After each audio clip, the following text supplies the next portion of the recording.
You woke up this morning and it took 3 full minutes to straighten your fingers. Not 2. 3.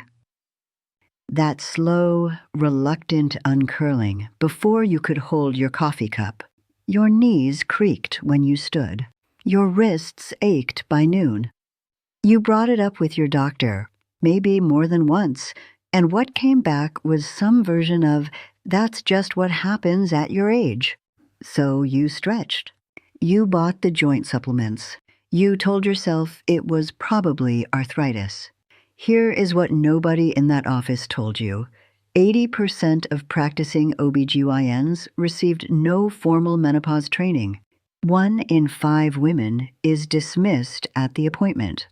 75% of women going through this transition are left without clinical support.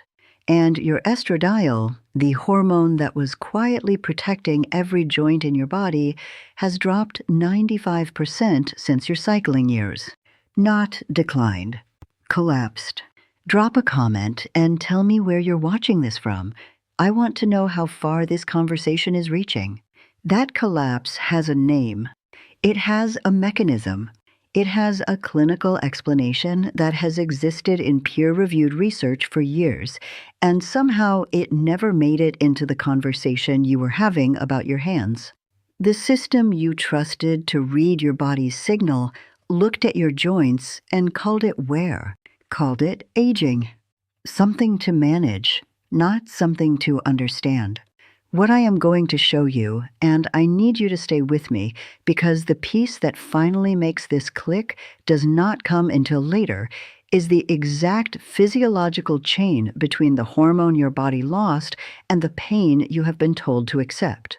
By the end of this conversation, you will never walk into a doctor's office the same way again.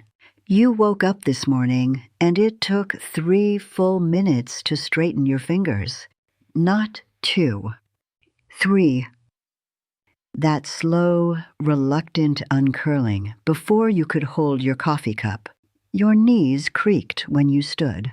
Your wrists ached by noon. You brought it up with your doctor, maybe more than once, and what came back was some version of, "That's just what happens at your age." So you stretched. You bought the joint supplements. You told yourself it was probably arthritis. Here is what nobody in that office told you. 80% of practicing OBGYNs received no formal menopause training.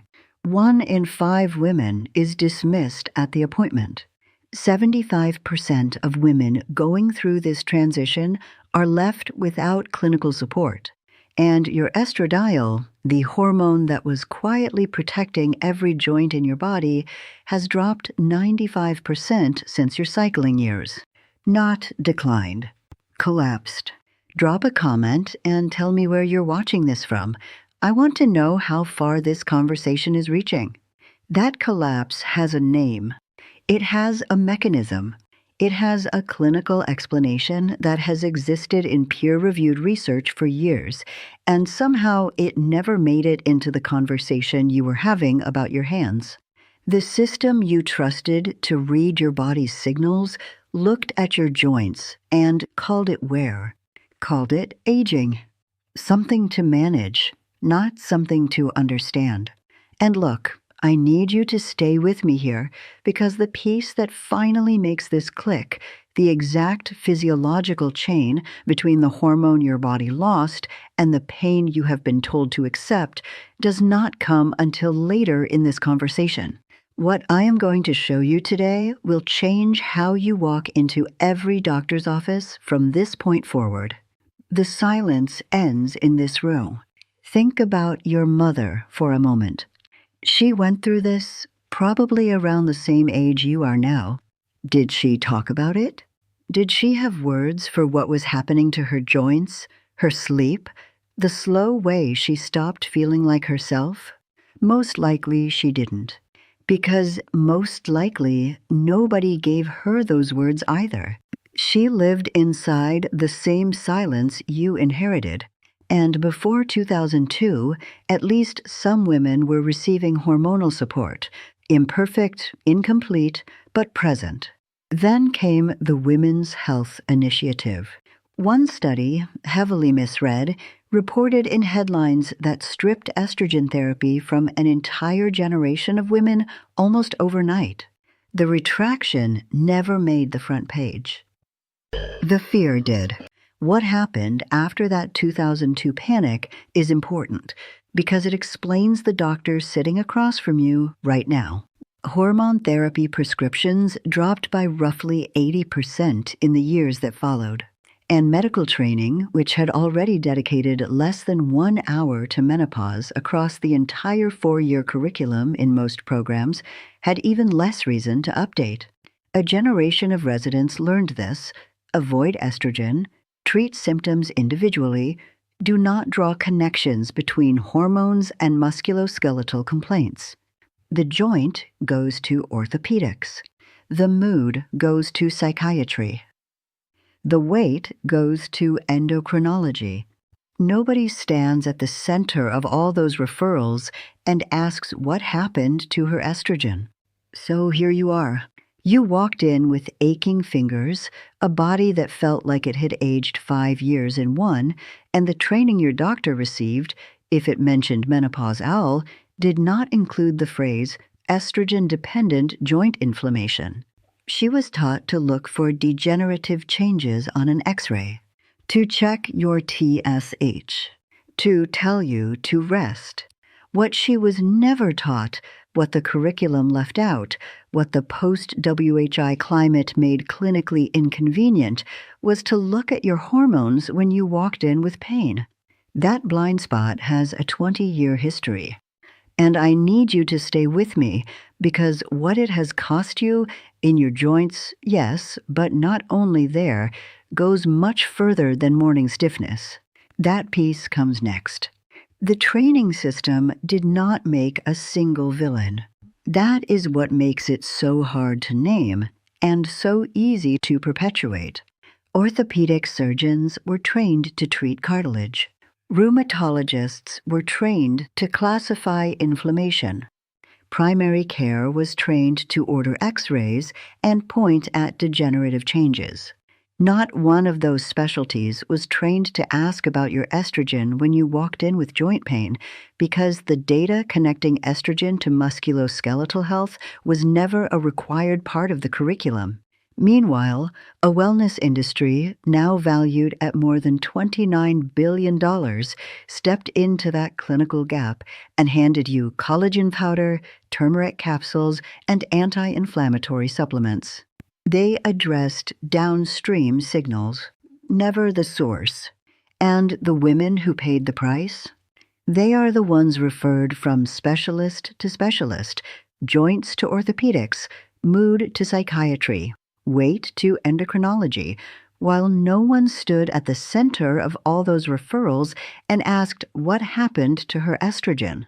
The SW study, the largest ongoing investigation of women's health across the midlife transition, found joint pain or stiffness reported by 71% of perimenopausal women, one of the most prevalent and least investigated menopause symptoms in clinical medicine. 71%. Most of those women were never offered a single estradiol test. That is not coincidence. That is what inherited silence looks like at scale, and what it has been doing quietly to your joints while everyone called it aging. Here is Act 4, the hidden mechanism. Here is what nobody drew on a whiteboard for you. Estrogen receptors exist in more than 400 tissues in your body, not in your ovaries alone. In your cartilage, in the synovial membrane, that is the lining of the joint capsule, the tissue responsible for keeping your joints lubricated, for making movement possible in the first place. In your tendons and your ligaments, in the cells that synthesize collagen.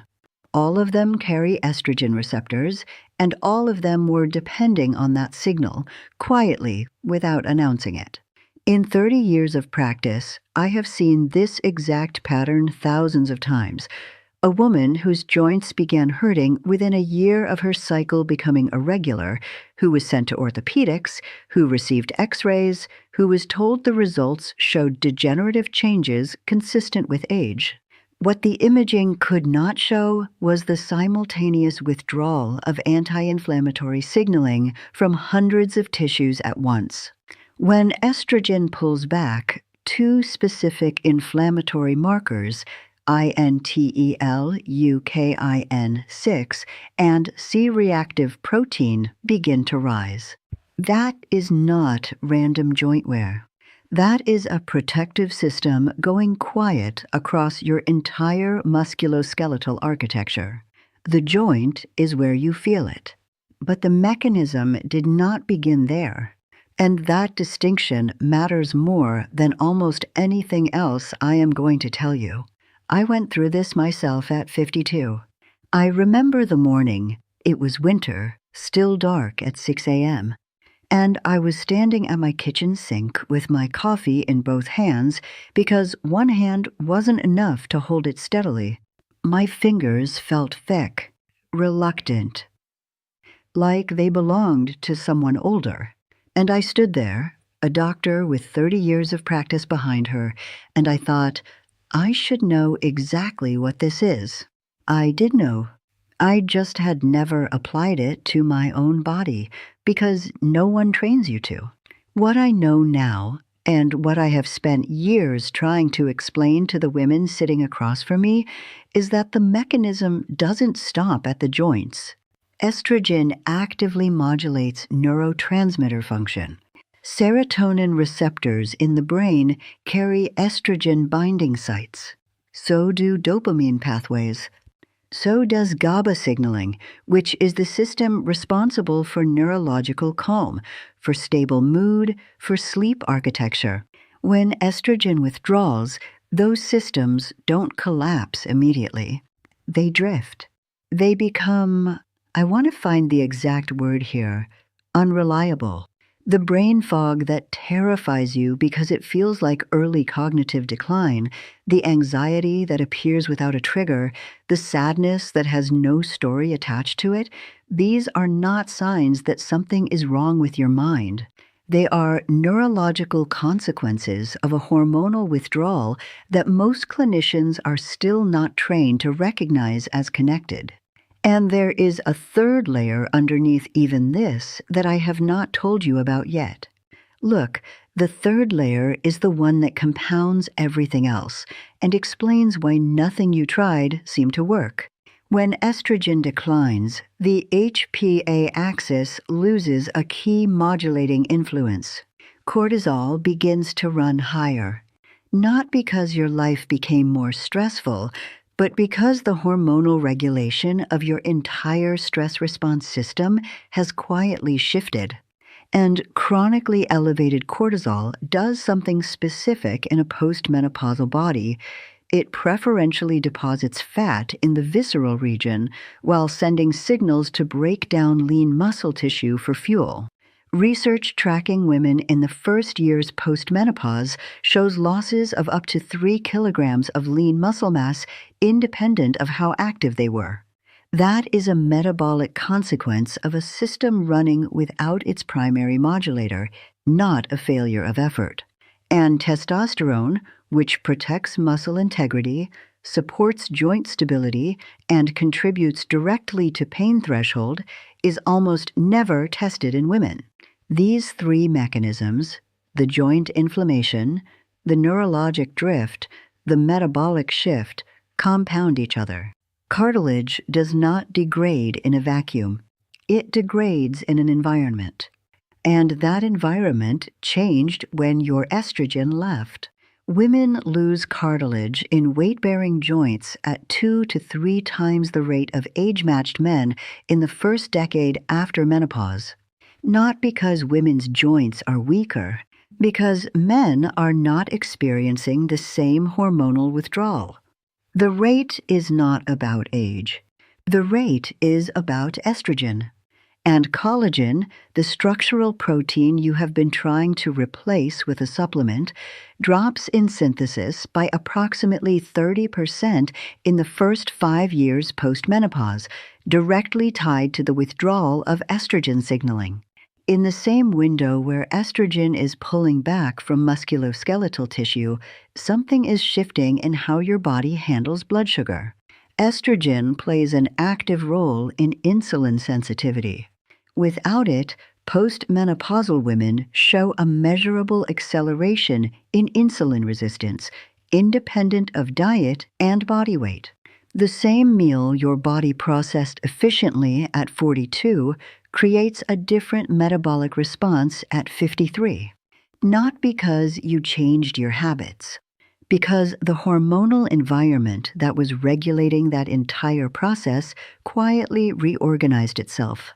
And when insulin resistance climbs, it interacts directly with the cortisol system, amplifying fatigue, deepening brain fog, making inflammation harder to resolve.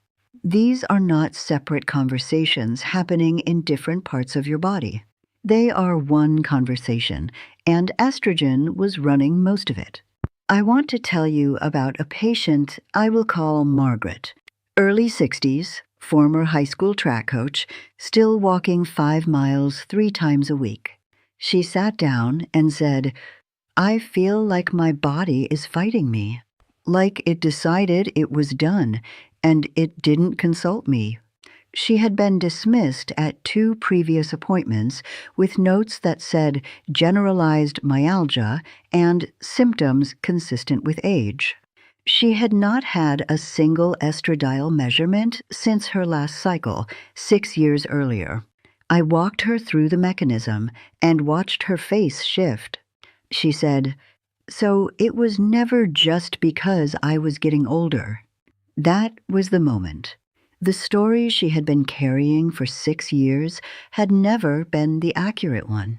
The peak onset age for osteoarthritis in women is 50 to 55, not 60, and it aligns precisely with the menopause transition, tracking significantly earlier than in men, where peak onset runs into the mid-60s.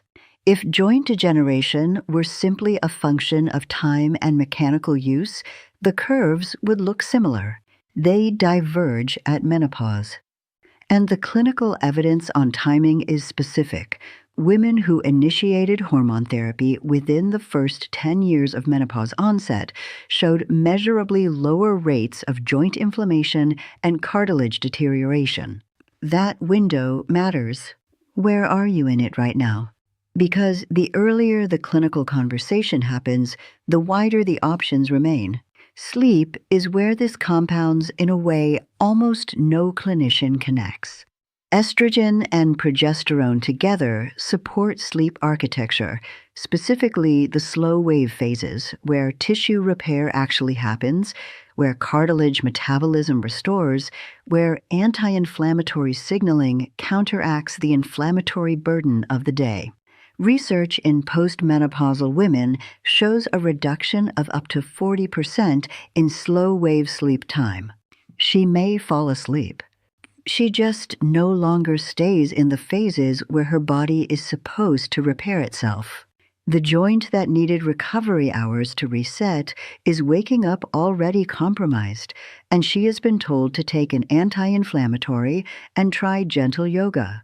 They were treating the signal while ignoring the system. Here is the thing about doing everything right. You walked. You cut the sugar.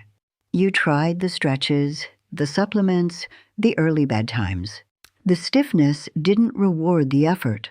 The energy didn't return. And at some point, quietly, you stopped asking why. You started accommodating. Planning your mornings around how your hands felt, choosing shoes based on whether your knees could manage stairs. You called it adapting. What it actually was, and I want you to hear this clearly, was a woman absorbing the full cost of a hormonal withdrawal that nobody in that office had been trained to explain. You were not failing at wellness. You were not being weak, undisciplined, or dramatic. The mechanism was running underneath everything you tried, estrogen-dependent, systemic, physiologically documented, and not one thing you were handed was designed to touch it. You are not crazy. You are not alone. That is not aging. That is a hormone shift nobody explained to you. The stiffness has already become something you plane around. When women reduce physical activity to manage pain in the first 3 years after menopause, they accelerate a muscle loss cycle already in motion.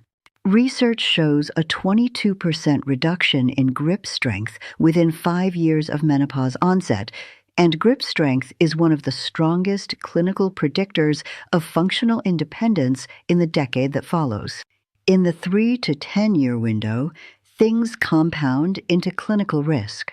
The cardiovascular protection estrogen provided is gone. Framingham Heart Study data shows women's cardiovascular risk accelerates sharply in the decade after menopause. The same hormone lubricating your joints was also lining your arteries. And genitourinary syndrome, the atrophy of vaginal and urinary tissue that follows estrogen withdrawal, becomes chronic in this window. It does not resolve on its own. It progresses. And most women are still never told it exists. 10 years out, 20 years out, this is where the silence shows its longest reach. 1 in 2 women over 50 will experience an osteoporosis-related fracture. A hip fracture after age 65 carries a 1-year mortality rate that most women have never seen printed next to the word menopause.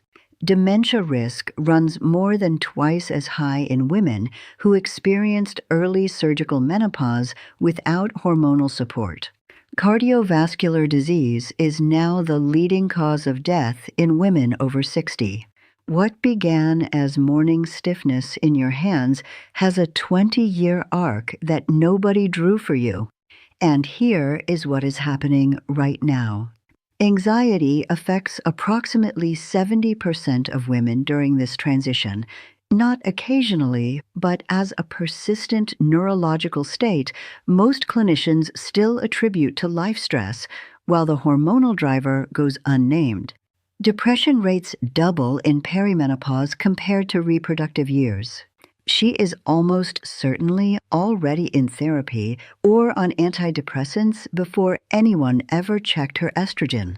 The shame of not managing what everyone around her seems to quietly accept keeps her from asking the one question that could change this. She has also learned to pre-edit herself inside the clinical encounter. She stopped saying, "This pain is significantly affecting my ability to function," because the 2 or 3 times she said it, she received a shrug dressed in clinical language. So she started saying, "Oh, the usual aches, nothing major," to protect herself from a dismissal she had already learned to anticipate. That is not acceptance. That is a woman who learned the system was not going to believe her and adjusted accordingly. And every time she pre-edits, the clinical record moves further from what is actually happening inside her body. Tell me in the comments, which of these is the one nobody warned you about? The joint pain called arthritis before anyone checked your estrogen.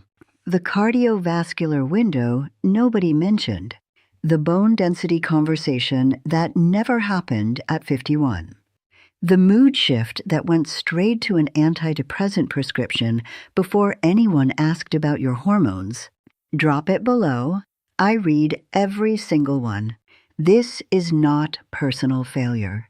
This is inherited silence with a measurable physical cost. So let me give you something you can actually use tomorrow morning. When you walk into that office, say these words exactly. "Doctor, have you completed any continuing education in menopause management in the last 5 years? Then, I'd like to request a full hormone panel, estradiol, progesterone, testosterone, and thyroid. Not just TSH. All of it. If you are over 50 and this conversation has never happened, also ask for a DEXA scan and a fasting insulin level if your weight has shifted without explanation. If your perimenopause status is unclear, ask specifically for an FSH level. And if they tell you your labs look fine while you still cannot open your hands in the morning, I understand the numbers may appear within standard range. I am experiencing joint stiffness, fatigue, and disrupted sleep that I believe may have a hormonal driver. I am asking for these symptoms to be investigated as potential hormonal causes, not attributed to stress or aging. That is not aggression. That is clinical precision.